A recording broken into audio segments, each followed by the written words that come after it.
나는 대한민국 예비역병장이다. 안녕하십니까? 1980년대 50 시절 군대 이야기를 나누는 예비역병장입니다. 오늘도 저의 옛날 군대 이야기와 함께 추억여행 떠나시죠. 나의 일병 시절 29번째 이야기. 줄바다의 후일담. 육격을 마치고 산악훈련장으로 이동한 지 이틀 만에 우리 소대 쫄병들은 생각지 않은 줄바다의 아픈 경험을 하게 되었습니다. 이후 훈련이 계속되었고 부대로 복귀한 뒤에 내무 생활이 계속되었지만 그 누구도 이 아픈 사건에 대해 말하지 않았고 그렇게 흐르는 시간 속에서 잊혀가고 있었습니다. 그런데 이 사건이 있고 난 뒤 20여일이 지난 후에 문제가 생겼습니다. 우리가 훈련을 마치고 복귀한 뒤에 의무대에서 위생검열이 나왔습니다. 장기간 야외 훈련을 마치고 돌아왔기 때문에 실시하는 위생검열이었습니다. 그 당시에 위생검열이 자주 나왔습니다. 성병이나 엄 같은 전염병도 많았고 야전훈련 중에 발생할 가능성이 있는 질병, 그리고 내무생활에서 고참에 의한 구타 등을 발견하기 위한 검열이었습니다. 따라서 위생검열은 속옷까지 다 내리고 검사를 실시했습니다. 그런데 이날 검열에서 총이분대의 정화무게 이병의 엉덩이에서 피멍 자국이 발견된 것입니다. 매를 맞고 난 지 20여일이 흘렀기 때문에 우리 모두는 멍자국이 다 사라지고 없었는데 그의 엉덩이에는 그리 크지는 않았지만 육안으로 확인할 정도의 멍자국이 여전히 남아있었던 것입니다. 아마도 그의 피부 살성이 특이해서 피멍이 쉽게 없어지지 않는 체질인 것 같았습니다. 야, 너 이것이 뭐야? 위생검열을 실시하던 의무장교는 깜짝 놀라며 정의병을 불러 세웠습니다. 그때까지 자기 엉덩이에 멍자국이 남아있다는 것을 모르고 있었던 정의병은 대답했습니다. 잘 모르겠습니다. 잘 모르다니. 자기 엉덩이에 멍이 들었는데 모른다는 것이 말이 되냐? 이거 누구한테 맞은 건 맞지? 아닙니다.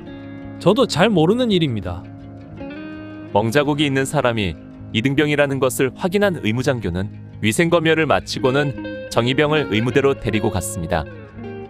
의무장교는 소대 내에서 구타가 있었다고 확신하는 표정이었고 피해자가 이등병이니 이곳에서 말하지 못할 것이라 생각하고 그를 데리고 간 것입니다.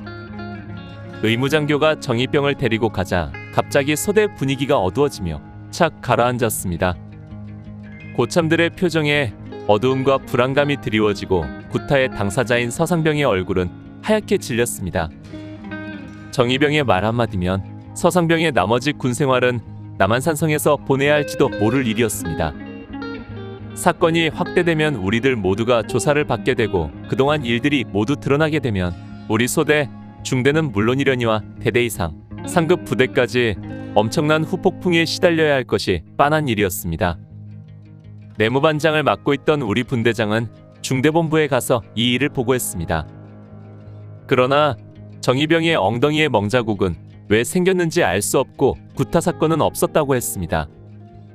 그러나 서상병은 여전히 불안해했고 그런 서상병의 얼굴을 보면서 나는 저렇게 겁먹을 일을 왜 저지르고 걱정하는지 모를 일이라는 생각을 했습니다.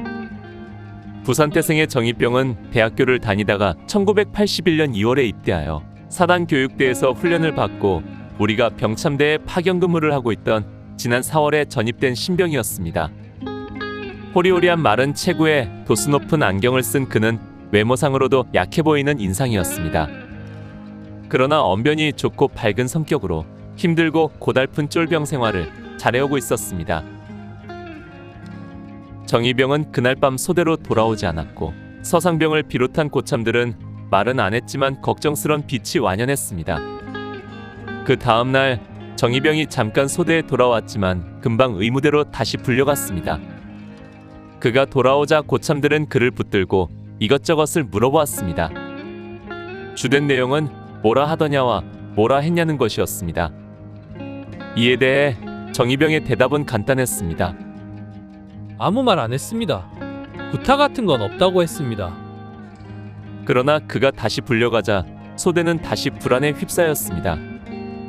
서상병은 입맛이 떨어졌는지 밥도 거의 먹지 못할 만큼 고민하는 기색이 역력했습니다. 옆에서 다른 고참들이 위로했지만 큰 도움은 되지 못했습니다. 정의병은 그 다음 날이 돼서야 소대로 다시 돌아왔습니다. 그리고 의무대에서 있었던 일을 이야기했습니다.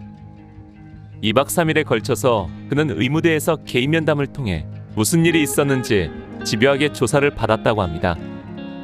그러나 그는 끝까지 구타 사실을 부인했습니다. 절대 그런 일이 없고 소대 고참들이 잘해주고 있다고 둘러댔답니다. 그럼 이 피멍 자국은 뭐야? 내 몸에 생긴 것이니 내가 알 것 아니냐? 사실대로 얘기하면 너는 아무 불이익 없이 다른 부대로 전출 가고 구타한 사람만 처벌받으면 끝나. 좋은 분위기와 부드러운 질문에도 그는 이렇게 대답했다고 합니다. 본래 제 피부는 예민해서 작은 충격에도 멍이 잘 드는 체질인데 얼마 전 100km 행군할 때 수통에 물을 채우고 걷다 보니 수통이 엉덩이를 때려서 멍이 든 것 같습니다. 예전에 사회 있을 때에도 이런 일이 자주 있었습니다. 평소 말 잘하고 임기응변에 뛰어난 그인지라 순발력 있게 지어낸 이야기였지만 누가 들어도 고지 들리는 이야기는 아니었습니다.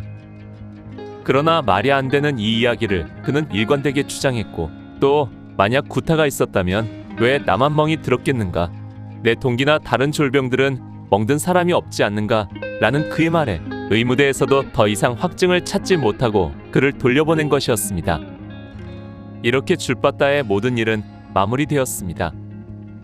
그럼 이런 일을 겪고 나서 구타가 없어졌을까요? 그럼 얼마나 좋았을까요? 오늘 추억여행에 함께 해주셔서 감사합니다. 다음 이야기를 기대해 주시고 구독과 좋아요 부탁드립니다. 탕백